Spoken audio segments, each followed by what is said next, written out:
kapag nakakapag-provide kami ng mga magagandang school supplies na ganyan, nakakatulong dun sa moral ng mga bata. May isang estudyanteng anak si Gary Alejo, organizer ng Northwest Bear Clan Patrol, isang grupong sumusuporta sa mga nangangailangan ng tulong sa Winnipeg.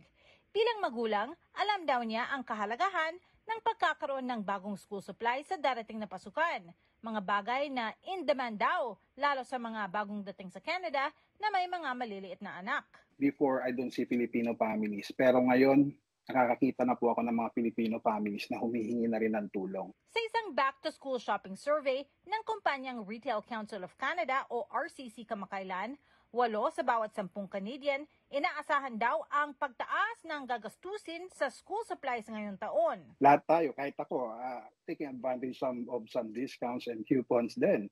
Dollar store is a good option also. Sa survey, nanguna sa sanhi ng pinakamalaking gastos, mga damit at stationery. Para sa akin, ang pinakamahal na mga kailangan ng mga bata is yung backpack, yung runners nila, yung shoes para sa sa sports nila. Ang organisasyon ni Alejo balak daw tumulong sa mga pamilyang nangangailangan ng school supplies.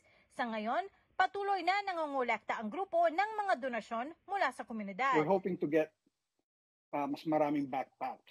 Kasi yung mga stationaries, mga pens, mga highlighters, we have lots of it now. Ang kulang pa namin is backpack at saka mga reusable water bottle. Bukas ang donation drive ng grupo hanggang Biyernes, ika-23 ng Agosto sa Tyndale Park Community Center.